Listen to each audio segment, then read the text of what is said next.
A chemical plant is an industrial process plant that manufactures chemicals, usually on a large scale. The general objective of a chemical plant is to create new material wealth via the chemical or biological transformation and/or separation of materials. Chemical plants use specialized equipment, units, and technology in the manufacturing process. Other kinds of plants, such as polymer, pharmaceutical, food, and some beverage production facilities, power plants, oil refineries or other refineries, natural gas processing and biochemical plants, water and wastewater treatment, and pollution control equipment use many technologies that have similarities to chemical plant technology such as fluid systems and chemical reactor systems. Some would consider an oil refinery or a pharmaceutical or polymer manufacturer to be effectively a chemical plant. Petrochemical plants are usually located adjacent to an oil refinery to minimize transportation costs for the feedstocks produced by the refinery. Specialty chemical and fine chemical plants are usually much smaller and not as sensitive to location.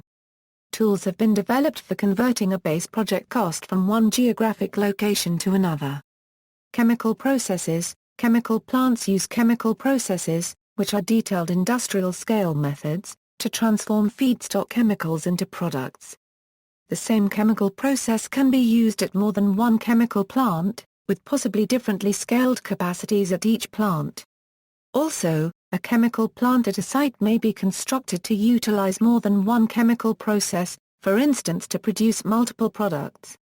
A chemical plant commonly has usually large vessels or sections called units or lines that are interconnected by piping or other material-moving equipment which can carry streams of material.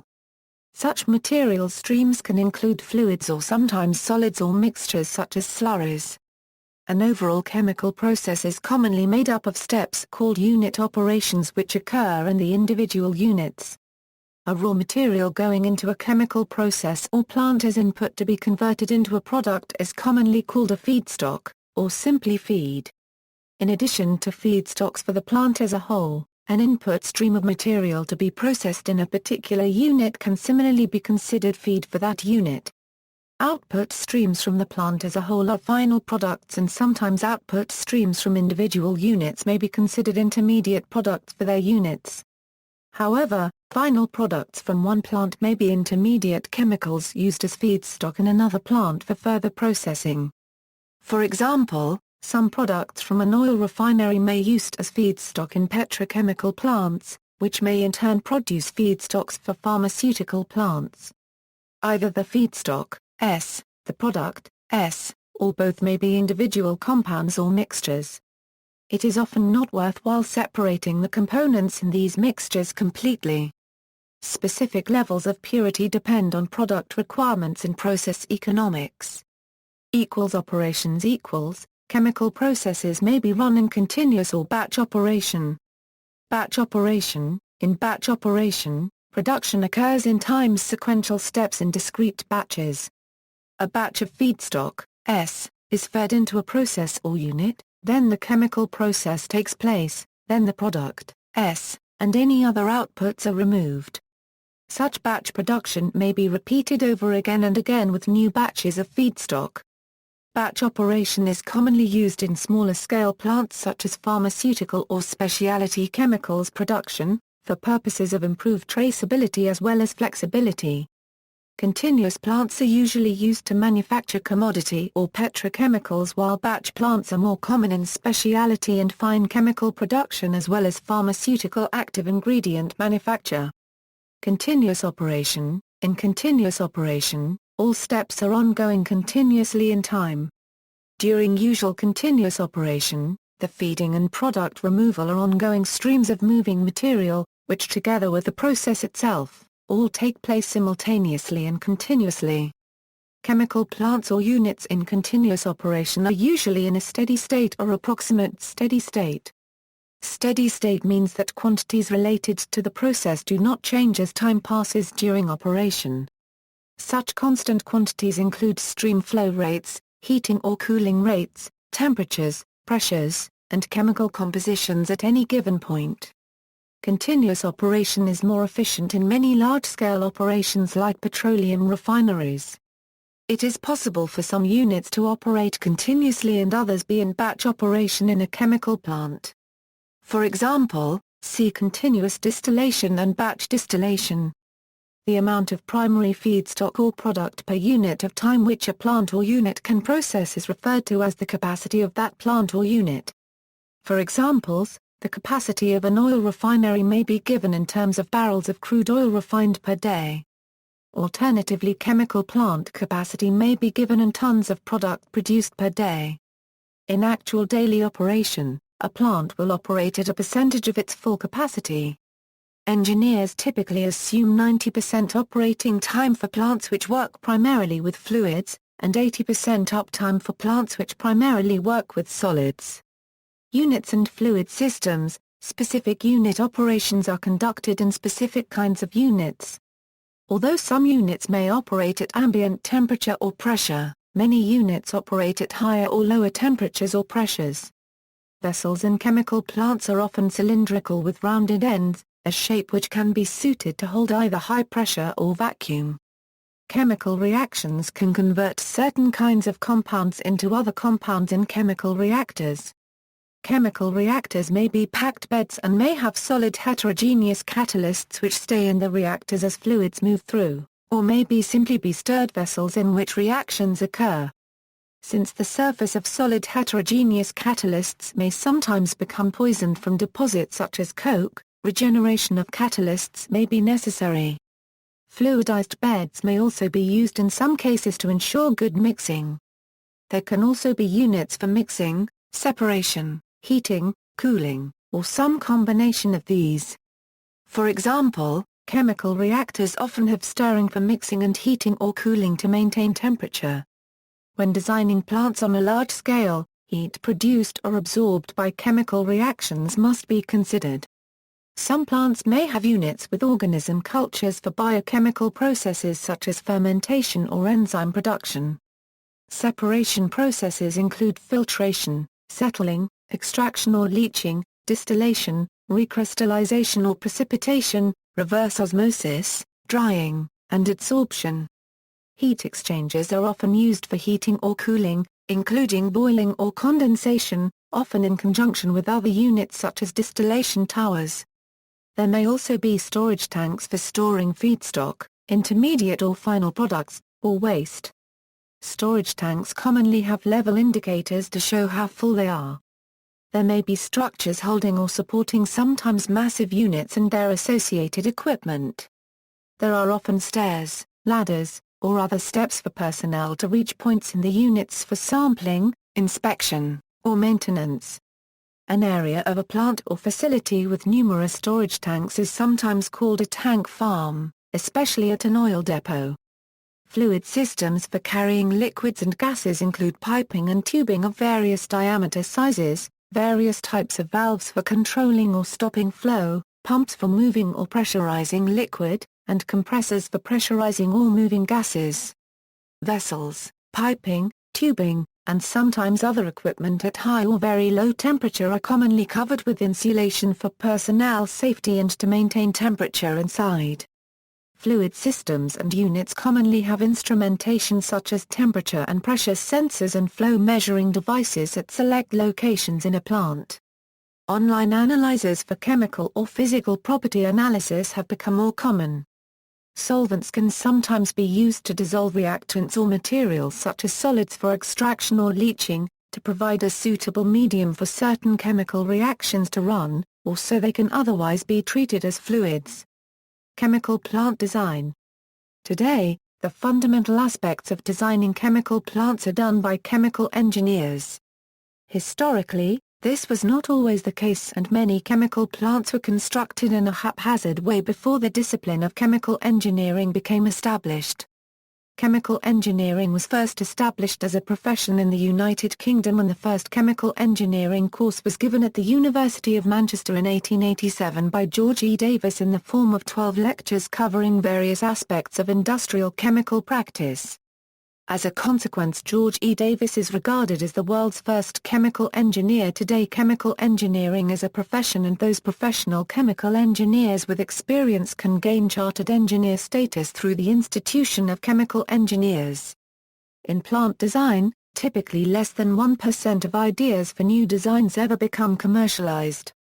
During this solution process, typically, cost studies are used as an initial screening to eliminate unprofitable designs. If a process appears profitable, then other factors are considered, such as safety, environmental constraints, controllability, etc. The general goal in plant design is to construct or synthesize a optimum design in the neighborhood of the desired constraints. Many times chemists research chemical reactions or other chemical principles in a laboratory, commonly on a small scale in a batch-type experiment. Chemistry information obtained is then used by chemical engineers, along with expertise of their own, to convert to a chemical process and scale up the batch size or capacity. Commonly, a small chemical plant called a pilot plant is built to provide design and operating information before construction of a large plant. From data and operating experience obtained from the pilot plant, a scaled-up plant can be designed for higher or full capacity. After the fundamental aspects of a plant design are determined, mechanical or electrical engineers may become involved with mechanical or electrical details, respectively. Structural engineers may become involved in the plant design to ensure the structures can support the weight of the units, piping, and other equipment. The units, streams, and fluid systems of chemical plants or processes can be represented by block flow diagrams, which are very simplified diagrams, or process flow diagrams, which are somewhat more detailed. The streams and other piping are shown as lines with arrowheads showing usual direction of material flow. In block diagrams, units are often simply shown as blocks. Process flow diagrams may use more detailed symbols and show pumps, compressors, and major valves. Likely values or ranges of material flow rates for the various streams are determined based on desired plant capacity using material balance calculations. Energy balances are also done based on heats of reaction, heat capacities, expected temperatures and pressures at various points to calculate amounts of heating and cooling needed in various places and to size heat exchangers. Chemical plant design can be shown in fuller detail in a piping and instrumentation diagram, which shows all piping, tubing, valves, and instrumentation, typically with special symbols. Showing a full plant is often complicated in a P&ID. So often only individual units or specific fluid systems are shown in a single P&ID. In the plant design, the units are sized for the maximum capacity each may have to handle. Similarly, sizes for pipes, pumps, compressors, and associated equipment are chosen for the flow capacity they have to handle. Utility systems such as electric power and water supply should also be included in the plant design. Additional piping lines for non-routine or alternate operating procedures, such as plant or unit startups and shutdowns, may have to be included. Fluid systems design commonly includes isolation valves around various units or parts of a plant so that a section of a plant could be isolated in case of a problem such as a leak in a unit. If pneumatically or hydraulically actuated valves are used, a system of pressurizing lines to the actuators is needed. Any points where process samples may have to be taken should have sampling lines, valves, and access to them included in the detailed design. If necessary, provisions should be made for reducing high pressure or temperature of a sampling stream, such including a pressure-reducing valve or sample cooler. Units and fluid systems in the plant including all vessels, piping, tubing, valves, pumps, compressors, and other equipment must be rated or designed to be able to withstand the entire range of pressures, temperatures, and other conditions which they could possibly encounter, including any appropriate safety factors. All such units and equipment should also be checked for materials compatibility to ensure they can withstand long-term exposure to the chemicals they will come in contact with. Any closed system in a plant which has a means of pressurizing possibly beyond the rating of its equipment, such as heating, exothermic reactions, or certain pumps or compressors, should have an appropriately sized pressure relief valve included to prevent overpressurization for safety. Frequently all of these parameters are exhaustively analyzed in combination through a hazard or fault tree analysis, to ensure that the plant has no known risk of serious hazard. within any constraints the plant is subject to. Design parameters are optimized for good economic performance while ensuring safety and welfare of personnel and the surrounding community. For flexibility, a plant may be designed to operate in a range around some optimal design parameters in case feedstock or economic conditions change, and re-optimization is desirable.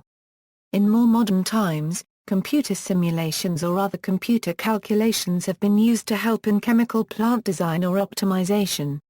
Plant operation equals process control equals, in process control, information gathered automatically from various sensors or other devices in the plant is used to control various equipment for running the plant, thereby controlling operation of the plant.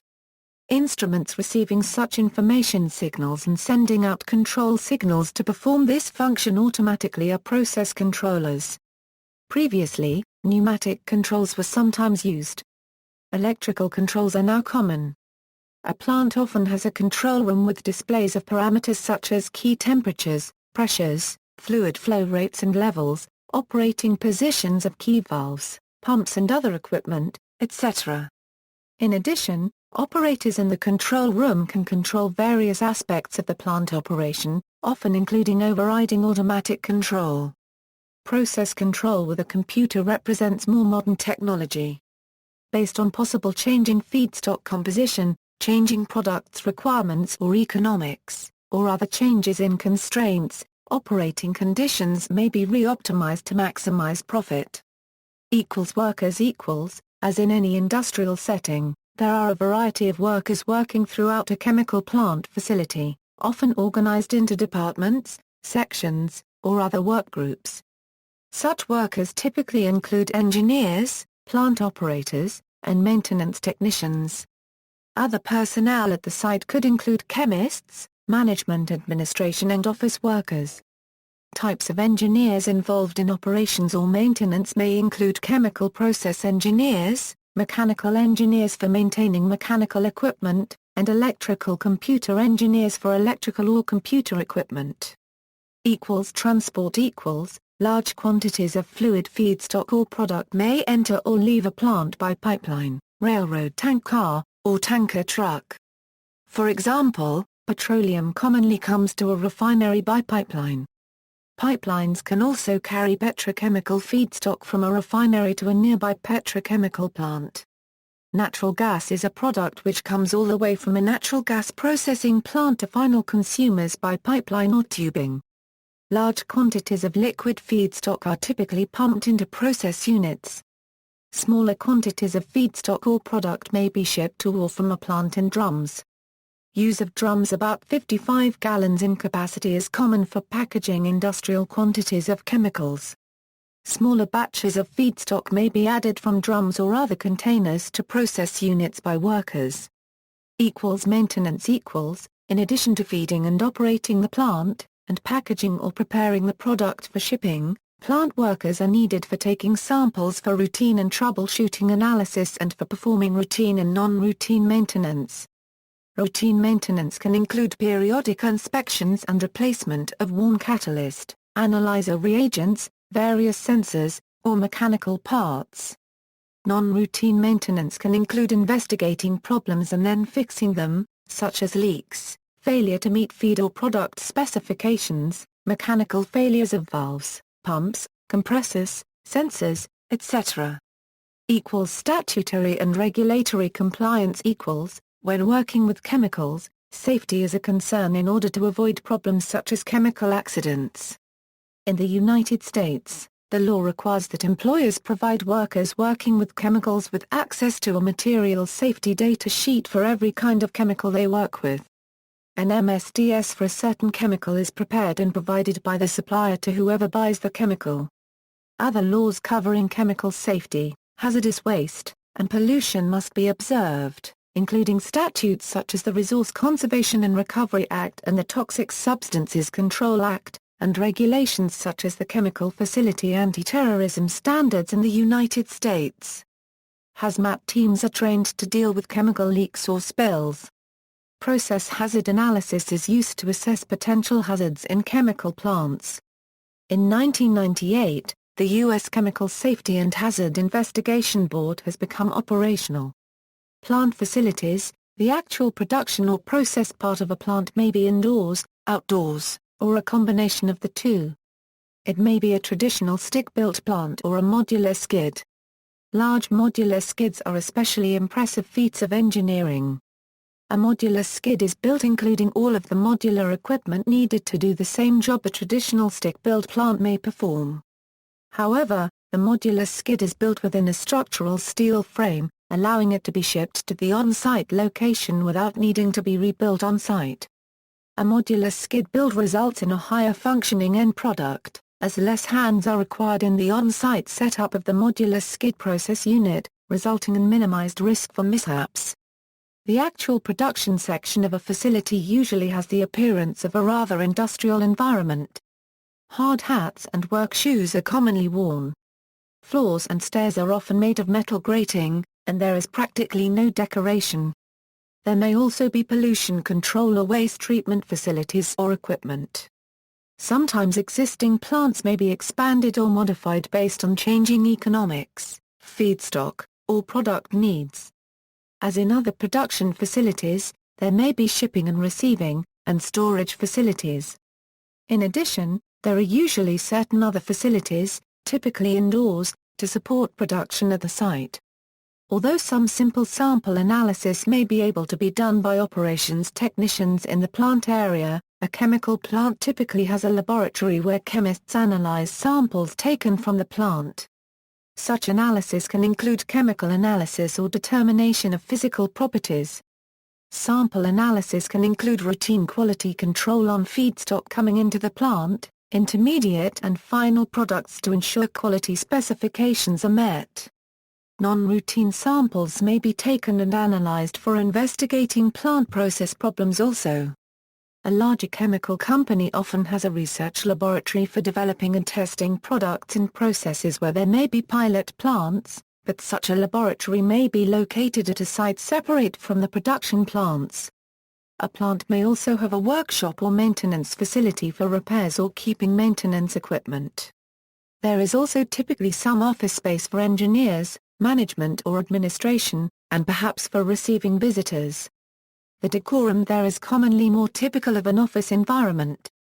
Clustering of commodity chemical plants: chemical plant particularly for commodity chemical and petrochemical manufacture, are located in relatively few manufacturing locations around the world largely due to infrastructural needs. This is less important for specialty or fine chemical batch plants. Not all commodity petrochemicals are produced in any one location, but groups of related materials often are, to induce industrial symbiosis as well as material, energy and utility efficiency and other economies of scale. These manufacturing locations often have clusters of manufacturing units called chemical plants that share utilities and large-scale infrastructure such as power stations, port facilities, road and rail terminals. In the United Kingdom, for example, there are 4 main locations for commodity chemical manufacture: near the River Mersey in northwest England, on the Humber on the east coast of Yorkshire, in Grangemouth near the Firth of Forth in Scotland, and on Teesside as part of the northeast of England process industry cluster. Approximately 50% of the UK's petrochemicals, which are also commodity chemicals, are produced by the industry cluster companies on Teesside at the mouth of the River Tees on 3 large chemical parks at Wilton, Billingham and Seal Sands. Corrosion and use of new materials: corrosion in chemical process plants is a major issue that consumes billions of dollars yearly. Electrochemical corrosion of metals is pronounced in chemical process plants due to the presence of acid fumes and other electrolytic interactions. Recently, FRP is used as a material of construction. The British Standard Specification BS 4994 is widely used for design and construction of the vessels, tanks, etc. See also, chemical industry, chemical process modeling, FRP tanks and vessels, chemical process plant equipment made of FRP, BS 4994, electrical equipment in hazardous areas, instrumentation in petrochemical industries, chemical accident, chemical plant cost indexes, fine chemicals, specialty chemicals, petrochemical, Northeast of England Process Industry Cluster, Institution of Chemical Engineers, Unit Operations. References: Ellis and Taylor. A.L. Chemical Plant Technology, An Introductory Manual. Longmans. A. B. Douglas, James M. Conceptual Design of Chemical Processes. McGraw-Hill. ISBN 0-07-017762-7. Stork, William. Speciality Chemicals. Chemical and Engineering News Supplement 82 pages 35 €39. Plant Construction Location Factor, Intratech Base, Delgus. A. Al. 75 Years of Chemical Engineering. Purdue University. Retrieved August 13, 2013. Cussler, Mugridge and Mugridge. Chemical Product Design. Cambridge University Press. UK Trade and Investment. Chemicalsa Euro The UK Advantage pages 9-10. Retrieved July 10, 2013. Herworth, Colin. Wilton The First 50 Years. Falcon Press. ISBN 1872339018. Further reading, ASMEB 73 Standards Committee, Chemical Standard Pumps, Helmus, Frank P. Process Plant Design, Project Management from Inquiry to Acceptance. Weinheim, Wiley VCH. ISBN 3527313133. Klutz, Trevor. Process Plants, A Handbook for Inherently Safer Design Boca Raton, Florida, CRC Press Taylor and Francis. ISBN 1439804559. Toller, Gavin. Ray Sinnott. Chemical Engineering Design, Principles, Practice and Economics of Plant and Process Design. Oxford, Butterworth Heinemann. ISBN 9780809666595. Vogel, G. Herbert. Process Development, From the Initial Idea to the Chemical Production Plant. Weinheim, Wiley VCH. ISBN 3527310894. Max Stone Peters. Klaus Dieter Timmerhorst. Ronald Emmett West. Plant Design and Economics for Chemical Engineers. New York, McGraw-Hill. ISBN 0072392665.